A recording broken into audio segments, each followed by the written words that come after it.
Vamos então falar um pouquinho hoje sobre Zacarias. A gente vai abrir em Zacarias, capítulo 2, é o texto que eu quero ler aqui com vocês. E a gente vai encerrar esse momento tão gostoso de congresso que teve como tema a liberdade. Eu quero falar até um pouquinho sobre isso, inclusive, e aqui em Zacarias, capítulo 2, tá certo? Olha que bonito esse texto aqui. Não sei se vocês têm uma Bíblia com títulos, né? Tem umas Bíblias que já vêm com títulos. Aliás, é bem comum isso, né? As Bíblias virem com títulos.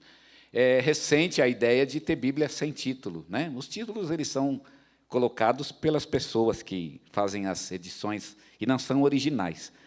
Mas, de qualquer maneira, tem um título aqui no capítulo 2, que vai até o versículo 5, e que fala que essa é a terceira visão. Terceira visão. Quer dizer que Zacarias teve pelo menos 3, porque se essa é a terceira, teve pelo menos 3. Na verdade, Zacarias teve 8 visões. E a primeira parte de Zacarias, então, ela vai falar sobre essas visões. Zacarias tem 12 capítulos, acho que 14, né, se eu não me engano.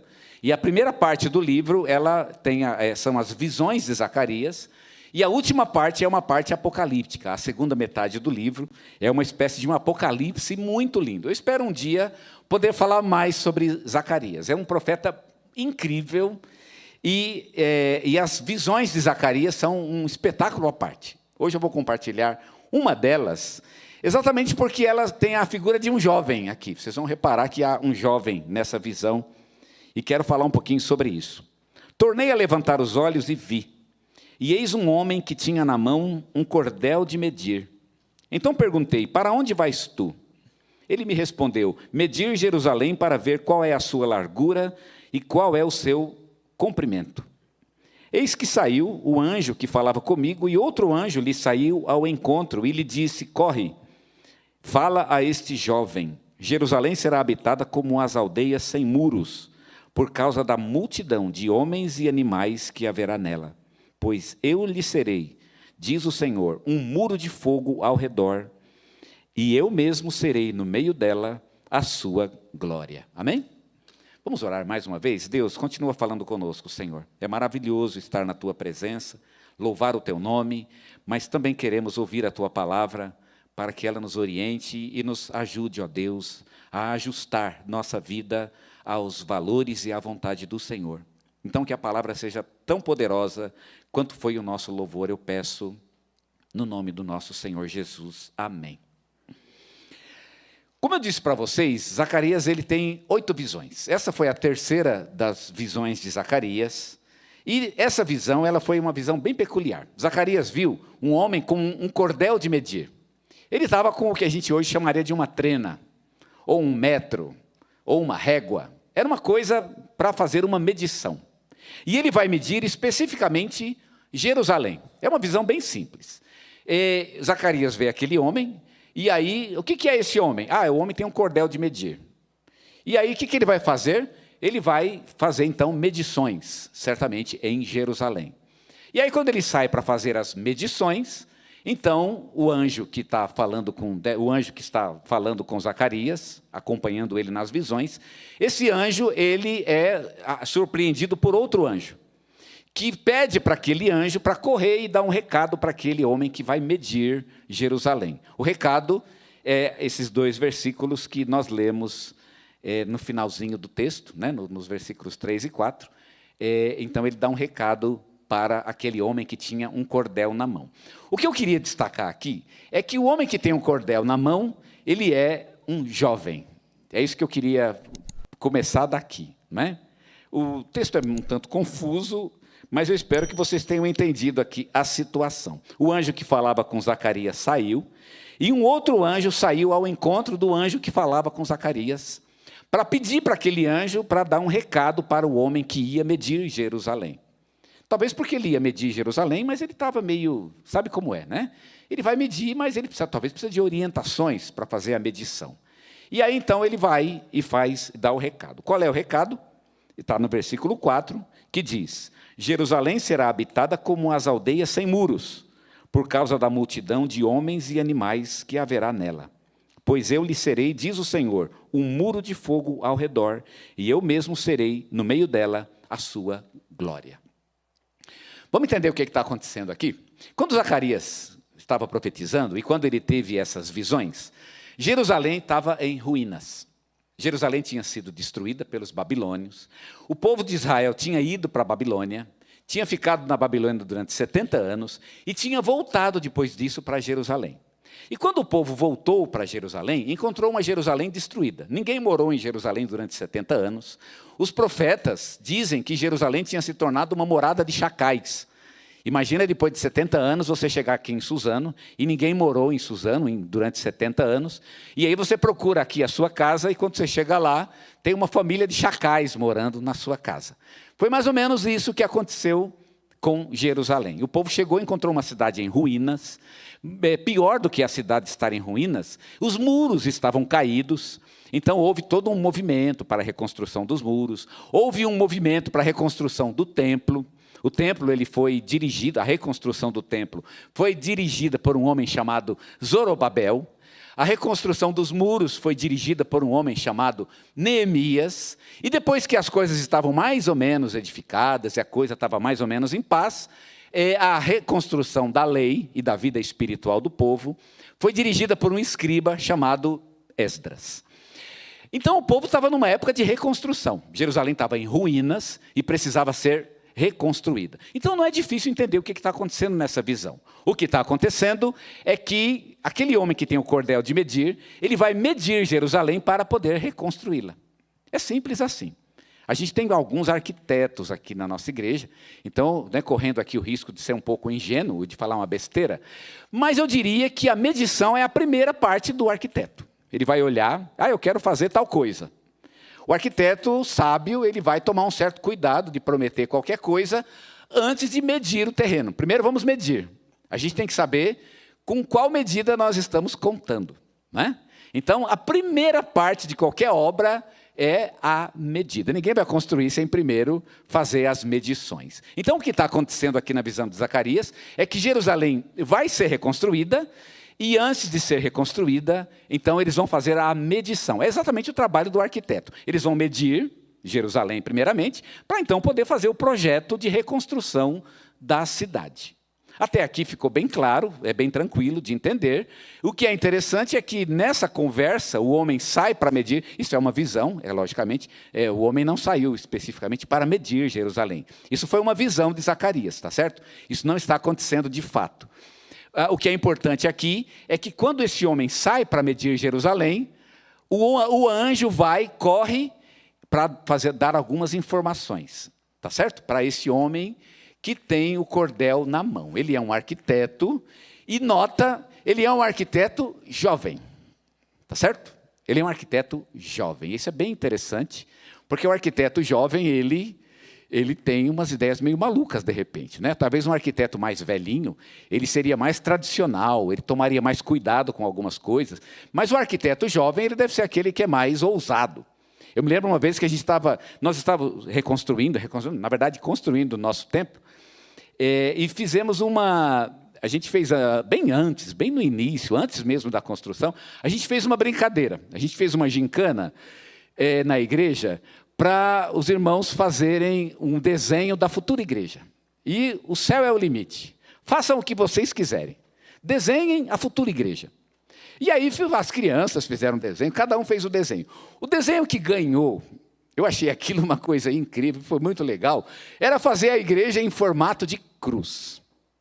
Então, o arquiteto, ele propôs, e era um arquiteto, olha vocês, ele propôs que se fizesse uma torre alta e que se fizesse uma haste, um andar da torre, fosse uma haste que pegasse, né, do meio para cima daquela torre, e que fosse uma cruz, literalmente. Você olha e você vê uma cruz. Poxa, aquilo foi tão bacana, eu achei tão legal, eu não sei se é possível, né? Provavelmente isso não é possível. Mas eu achei bacana que foi um arquiteto jovem que teve essa ideia. Provavelmente não para em pé, penso eu, né? Ou se para em pé, deve ser a um custo que talvez não compense a construção. Mas ele era um arquiteto jovem. Talvez aqui o homem que tem um cordel de medir, por ser um jovem, ele é um pouco ousado. Eu sei o que vou, eu vou estourar a boca do balão. Imagina entregar a reconstrução de Jerusalém para um arquiteto jovem. Ele deve estar com a visão a mil. Ele deve estar com o sangue fervendo. Não, vamos estourar a boca do balão em Jerusalém. Vamos descer a ripa, não é? Vamos fazer um negócio legal e vai ser assim.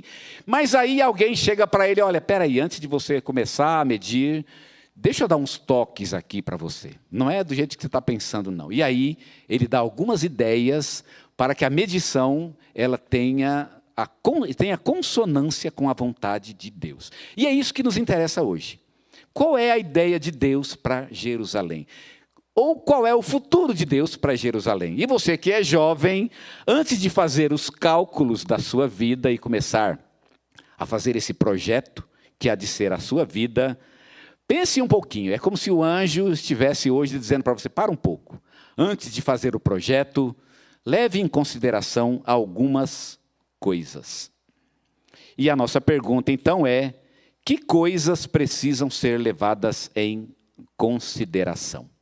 Que coisas? A principal orientação que Deus deu para o arquiteto, que vai planejar a Nova Jerusalém, e essa é a principal de todas as recomendações, é que a cidade não pode ter muros. Na verdade, ele foi exatamente para dizer isso. Se vocês repararem bem, no verso 4, quando eles correm para falar com o arquiteto, ele diz, Jerusalém será habitada como as aldeias sem muros. Se eu pudesse resumir o que o anjo disse para o arquiteto, foi isso. Ele disse que Jerusalém não teria muros. Então você vai medir, eu sei que você tem 1000 ideias na cabeça, mas leve uma coisa em consideração. A cidade não terá muros. E essa foi, portanto, a ideia. Por que a cidade não vai ter muros? Isso é bom ou isso é ruim? O muro antigo, ele tinha uma vantagem e ele tinha uma desvantagem. A vantagem é que protegia a cidade dos inimigos, mas tinha uma desvantagem. A desvantagem é que ela estabelecia um limite para a cidade. E a cidade não podia crescer além de seus muros. Quem crescia além dos muros ficava desprotegido. Se viesse um ataque, era o primeiro a morrer, na verdade. Só ficava protegido quem estava dentro dos muros. Então o muro estabelece um limite. A cidade só pode crescer até um ponto. E exatamente aqui o que Deus está tentando dizer para o arquiteto. Quando você planejar a Nova Jerusalém, planeje de tal maneira que ela não possa ser limitada. Não põe limites nela. Porque você não sabe exatamente quais são os limites de Deus para o futuro de Jerusalém. Deus tem uma ideia para essa cidade. E se você colocar muro, você vai colocar um limite na obra de Deus. E não coloque limite na obra de Deus. Pode desenvolver as ideias arquitetônicas incríveis, mas não coloque limites naquilo que Deus há de fazer na vida dessa cidade. Porque Deus pode fazer muito mais do que você está planejando. Você planeja uma cidade de tal tamanho e Deus pode querer uma cidade muito maior, como aliás o texto diz que há de acontecer. Portanto, aqui a ideia é de que o povo deveria ter essa abertura para a obra futura de Deus, a abertura para o novo, para o inesperado, para o mais que Deus há de fazer no futuro. Por que Deus então pede para que Jerusalém não tenha muros? Qual é a ideia de Deus? E eu quero que você que é jovem, pense muito seriamente nisso quando você pensar no planejamento da sua vida. Primeira coisa que a ordem de Deus de não ter muros significa é que nós não podemos limitar as bênçãos divinas que o futuro nos reserva. O versículo 4 disse, corre e fala a este jovem, Jerusalém será habitada como as aldeias sem muros, e olha agora por quê? Por causa da multidão de homens e animais que haverá nela. Por que homens e animais? Vai ter muita gente e essas pessoas terão muitos bens. Vai ter muitos animais. Os animais eram a riqueza da cidade. Quer dizer que a riqueza vai ser muita. Vai ter muito. A ideia é de que as bênçãos divinas serão muito grandes. Reserve um espaço grande para as bênçãos, porque Deus tem muitas bênçãos para dar. A multidão de homens e animais significa que a bênção de Deus seria maior do que a geração de Zacarias imaginava que seria. Às vezes o jovem acha que Deus tem algo na vida dele, tem bênçãos, e tem mesmo. Mas você não tem ideia de como Deus pode abençoar uma pessoa. De quão rica e quão maravilhosa é a bênção de Deus. Quando Deus promete bênçãos, por exemplo, no Antigo Testamento, elas sempre são grandes e são muitas. E Deus realmente tem muitas bênçãos reservadas sobre nossas vidas. Hoje de manhã nós falávamos, por exemplo, da prosperidade, não é? A prosperidade material. Falávamos de uma família bacana, uma família organizada. Falávamos da própria felicidade neste mundo. E como nós vimos em Provérbios, tudo isso é legítimo. Não tem nada de errado nisso. O problema é o caminho que certas teologias colocam, né? E principalmente o caminho que o mundo coloca, que certamente não é o caminho de Deus e nem é uma forma legítima de obter essas coisas. O temor de Deus está acima de todas as coisas. Mas aqui o que o texto está dizendo é que Deus tem bênçãos para essa futura geração. E são bênçãos realmente incríveis. Deus há de fazer uma coisa incrível nessa geração. Eu fico pensando que aqui essa bênção, e como se refere a Jerusalém, ela diz muito sobre a igreja do nosso futuro. A igreja do nosso futuro, ela pode ser uma igreja muito abençoada. E nós temos que tomar cuidado para não limitar a bênção de Deus. Pode ser algo que nós nunca imaginamos que Deus poderia fazer. E sabe quem vai estar lá para ver isso? São os nossos jovens. Talvez eu não esteja lá, mas os nossos jovens estarão. Uma bênção maior do que nós jamais poderíamos imaginar. Deus pode fazer isso. Ele está dizendo para o arquiteto, não coloca muro. Porque a bênção vai ser muito grande. Se você colocar muro, o negócio vai explodir para fora, não é? Você precisa deixar um espaço aberto para que Deus possa abençoar o quanto Ele queira. Se você se coloca na mão de Deus, se rende a Ele e deixa que Ele seja o Senhor de sua vida, Deus tem esse tipo de bênção para você. Bênçãos múltiplas, muitas bênçãos, muitas. Bênçãos em abundância sobre nossas vidas. E nós não podemos limitar as bênçãos de Deus. Ele tem muito mais reservado para nós do que nós podemos imaginar. Quando Paulo escreve aos Coríntios, ele diz isso. Nem o olho viu, nem o ouvido ouviu. E sequer chegou ao coração humano as coisas que Deus tem preparado para aqueles que o amam. Bênçãos incríveis, muitas bênçãos nessa vida e infinitamente mais quando estivermos na presença dEle. Deus é generoso. Espere sempre o melhor dEle. Espere sempre que Ele seja generoso sobre tua vida. Basta que você caminhe com Ele. A segunda coisa que o muro significa, vimos a primeira, a gente não pode limitar a bênção de Deus. A segunda verdade desse texto é que a gente não precisa gastar dinheiro e nem energia com um sistema de proteção humana. O mundo tem todo um sistema de proteção. Aqui o que o texto está dizendo é, Deus é a tua proteção. Diz o versículo 5, pois eu lhe serei, diz o Senhor, um muro de fogo ao redor. Se você, não é um problema de construir muro, pode até construir. O problema é que se você construir o muro, depois vai ter que derrubar. E é perda de dinheiro. Para que gastar dinheiro com todo um sistema de proteção? Sabe quem é a proteção? A proteção é Deus. Deus diz, eu lhe serei um muro de fogo ao redor. Sabe quem nos protege? É Deus.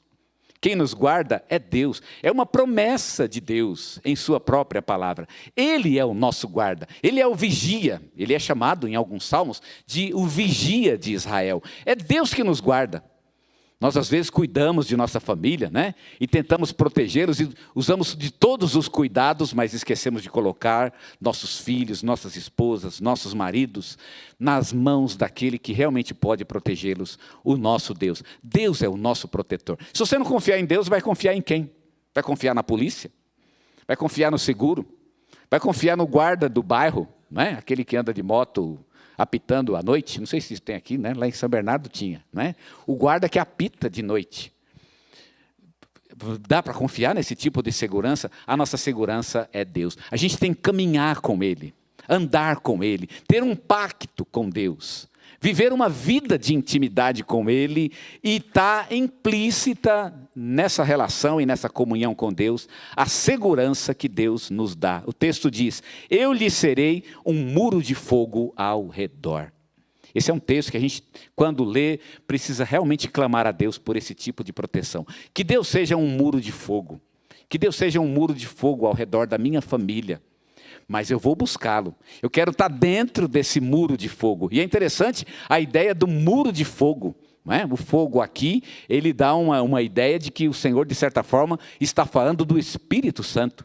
Porque o Espírito Santo, ele é, na Bíblia, uma das representações, ele é representado, uma das maneiras é pelo fogo. Então, a presença do Espírito em nossa vida é a presença de proteção. O Espírito Santo é o nosso protetor. Ele está conosco. Ele nos guarda, é Ele que nos guia pelo caminho, é Ele que nos livra das armadilhas que a vida pode colocar diante de nós. Ele nos protege e nós temos que confiar na proteção de Deus. Você não tem outra proteção nessa vida, Deus é a tua proteção. Então você se coloca diante dEle, você anda com Ele, você tem intimidade com Ele e Deus há de guardar, Ele há de guardar a tua vida, Ele vai guardar o teu futuro. Às vezes o jovem ele faz um plano incrível, né? Um plano maravilhoso e está tudo lá. Não tem nada, não tem como dar errado, mas ele esquece que para a gente perder tudo é apenas escorregar. Escorregou ali na calçada e você perde tudo. É um escorregão. Entre você estar bem e você estar mal, é 1 segundo da tua vida. Nada impede que isso aconteça na tua vida. Você depende de Deus. Se você não depender de Deus, você vai depender do quê? Do teu próprio plano, do dinheiro que você acha que pode acumular, do chefe que você acha que é teu amigo e não é, do sistema do Brasil, porque agora um presidente é bom ou é ruim, e vai entrar um bom ou um ruim, não sei, mas vai melhorar. Todo mundo sabe que não se pode confiar nessas coisas. A nossa confiança é o Senhor. A gente depende dEle, a gente vive com Ele e dEle vem a nossa proteção. Deus nos guarda, Ele nos guarda e nós podemos confiar nele. Deus é um muro de fogo ao nosso redor e uma das orações mais justas que podemos fazer é pedir a Deus que seja um muro de fogo ao redor de nossa vida e ao redor de nossa família. Que Ele proteja, que Ele guarde o nosso lar com um muro de fogo. E nós sabemos que o muro de fogo é o Espírito Santo que habita em nós. Então é besteira gastar dinheiro com o muro. Para que isso? Deus vai proteger vocês. Então o muro não teria essa função. Deus é a proteção. E a última verdade que esse texto nos ensina é que nós não precisamos de muros protetores, porque a verdadeira riqueza da nossa vida não pode ser roubada. Não pode ser roubada. Para que serve o muro? O muro serve para proteger a cidade. Geralmente a cidade antiga, ela tinha um muro, e depois do muro tinha ainda um castelo dentro do muro. Isso é bem comum na cidade antiga. E o castelo também tinha um muro. E às vezes dentro do castelo ainda tem uma fortaleza que protegia o que havia de mais precioso daquela cidade. Então as pessoas colocavam naquilo. Era o antigo banco, não é? O antigo banco era o lugar onde as pessoas colocavam suas riquezas. E aquilo fazia parte da riqueza da cidade. Aquela riqueza era documentada. E ela ficava dentro da fortaleza. Então a fortaleza era um lugar muito difícil de se chegar. É onde estavam as riquezas de uma cidade, muito bem protegidas. Então quando a cidade era invadida, para que o exército inimigo chegasse até os tesouros e até as riquezas da cidade, e o espólio das riquezas era o objetivo de qualquer exército, havia todo um caminho a se fazer. Haviam vários muros a serem derrubados, mas esses muros eles não eram inatingíveis. Eles poderiam cair. Eles poderiam ser traspassados e poderia-se chegar a essas riquezas. A grande pergunta é, onde estão as minhas verdadeiras riquezas? O que de fato protege as minhas riquezas? Quais são elas? Quais são as minhas riquezas? Nós não precisamos de muros protetores. E sabe por quê? Porque a nossa riqueza não pode ser roubada. E qual é a nossa riqueza, afinal? Ele diz no versículo 5, pois eu lhe serei, diz o Senhor, um muro de fogo ao redor. E agora observe o que diz o texto. Eu mesmo serei E eu destaco a expressão do Senhor Deus: eu mesmo serei no meio dela a sua glória. A palavra glória, aliás, a palavra glória, ela é a tradução de uma palavra que significa riqueza. Você sabe que Deus não tem dinheiro. Você sabe disso ou não? Que Deus não tem dinheiro? Deus não tem dinheiro, porque dinheiro para ele não tem nenhum sentido, né? Dinheiro para Deus não tem valor nenhum. Deus não precisa de dinheiro. Sabe qual é a riqueza de Deus? A riqueza de Deus é a sua glória. É por isso que a palavra glória na Bíblia, ela é a tradução glória, que pode também ser traduzida pela palavra riqueza. A riqueza de Deus é a sua glória. E quando ele diz, eu mesmo serei a riqueza, ele quer dizer exatamente isso. Eu serei a glória no meio da cidade. Imaginemos que o exército entre. Imagine que você coloque um muro e o inimigo consegue romper os muros. O que há de acontecer? Quem pode roubar a glória de Deus? A glória de Deus não pode ser roubada. Isso é algo que não é passível de ser roubado. Ou seja, a verdadeira riqueza da cidade não está nos tesouros que ela acumulou, mas na glória de Deus no interior desta cidade. Isso nos leva à pergunta, qual é a minha glória? Jesus, ele disse certa vez que se nós ajuntarmos tesouros na terra, nós vamos correr um risco. Ali os ladrões minam e roubam. Você sempre vai correr um risco. Tudo que você ajunta, você pode perder. Você corre esse risco. É por isso que ele diz, não ajuntem tesouros na terra, ajuntem tesouros no céu, porque lá nem a traça consome, nem a ferrugem destrói. É lá que você tem que colocar o seu tesouro, e Jesus explica por quê. Porque onde estiver o seu tesouro, aí estará também o seu coração. E isso leva a gente a se perguntar, ou perguntar para os nossos jovens, aonde está o teu coração? Onde está o teu amor? Pelo que você vive, afinal? O que você entende como riqueza da sua vida? Eu posso perder tudo, mas isso eu não posso perder. O quê? O que exatamente você jamais poderia perder? E se você perdesse isso, você deixaria de existir como ser humano. Você ficaria louco. O quê? Eu já contei aqui uma experiência para vocês, acho que contei, né? Eu fui pastor de uma igreja em Diadema. E Diadema era uma cidade, ainda hoje, é uma cidade bastante pobre, não é? Era bem pior na época que eu estava lá, hoje está até um pouco melhor. E Diadema, a igreja que eu estava era num bairro particularmente pobre. Era uma favela urbanizada e nós ficamos 9 anos naquele lugar. E uma das coisas que caracteriza aqueles bairros que são um pouco mais pobres, é que os pobres eles não têm depressão. Não sei por que o pobre ele não conhece a depressão, né? Depressão, todo mundo sabe, é um fenômeno da classe média, né? Os mais ricos têm menos e os mais pobres também têm menos. A classe média é que sofre com esse problema da depressão. O pobre geralmente ele é alegre por natureza, né? A parte de baixo da pirâmide, eles são muito alegres, né? Barulhentos, inclusive, abre o carro e faz barulho. É bacana ele abrir o carro e fazer barulho, porque isso mostra que ele está alegre, ele está feliz, ele precisa, né, compartilhar. E o ruído, que nem criança, o ruído é um dos sintomas, né, de sua satisfação interior. Lógico que há outros problemas que são bem óbvios aqui, né? O fato é que lá ninguém tinha esse problema de depressão. Eu fiquei na igreja 9 anos e só visitei uma pessoa nos 9 anos que caiu na cama por causa de depressão. A segunda igreja na qual eu fiquei, visitei vários na cama por causa de depressão. Mas nessa igreja, 9 anos, só visitei um, que ele realmente caiu na cama e não conseguia levantar por depressão. E essa pessoa ficou deprimida por um motivo que eu achei interessante. Olha o motivo. Ele colocou o carro no funileiro e o funileiro botou fogo no carro. O carro pegou fogo. Era um funileiro, não que nem os nossos aqui, que são maravilhosos, né? Ele tinha uma oficina realmente bastante questionável, para dizer o mínimo, né? É uma espécie de uma caverna no meio da cidade. O fato é que o carro pegou fogo e era uma mecânica muito pobre, ele não tinha como, e o carro dela também não era maravilhoso, enfim, mas ela não tinha dinheiro e nem o mecânico confessou, eu realmente não tenho nada, eu não tenho como te dar o dinheiro, e isso fez com que ela caísse em depressão. E eu estava do lado da cama dela e pensando, meu Deus, o que eu falo para essa mulher? O que eu falo para ela? Eu falo para ela que Deus vai dar outro carro, eu falo para ela que, né, o que se diz, né, qual é? Irmãos, será que realmente vale a pena? É por isso que você cairia numa cama? É verdade isso mesmo?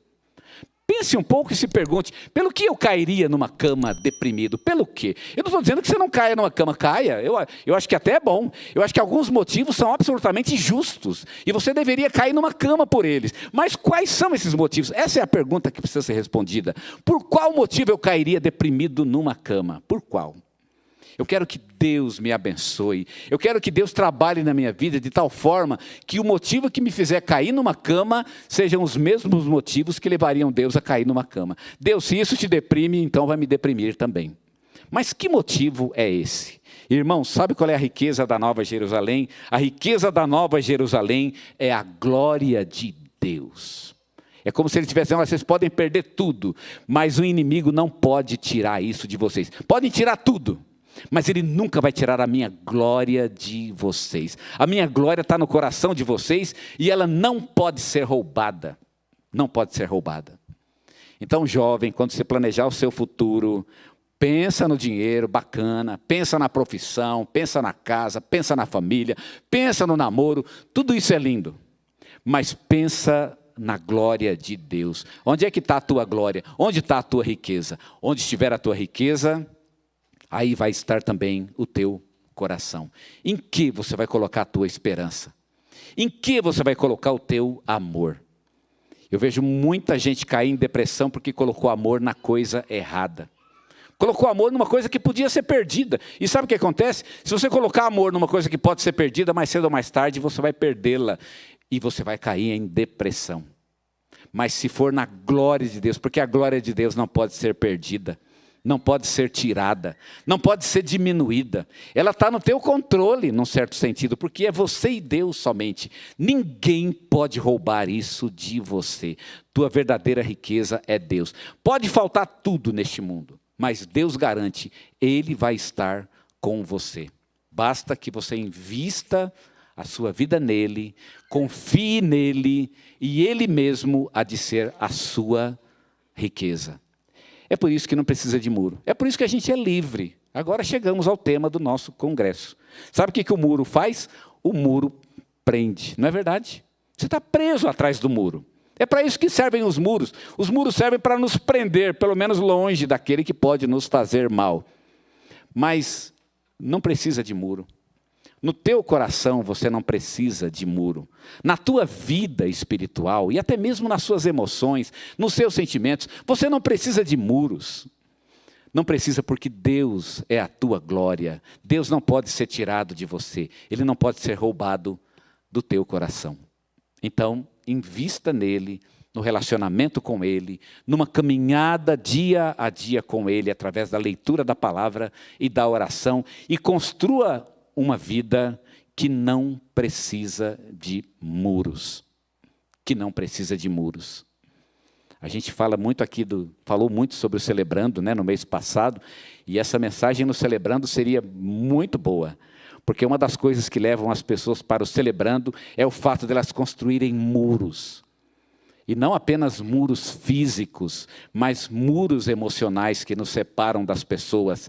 Um verdadeiro servo de Deus não precisa de muros, porque ele não precisa se proteger de ninguém. Não há o que proteger. Aquilo que eu tenho, aquilo que é de Deus em mim, não pode ser roubado por ninguém. Ninguém tira. É meu. É meu. Deus me deu e está comigo para sempre, pela eternidade. Amém?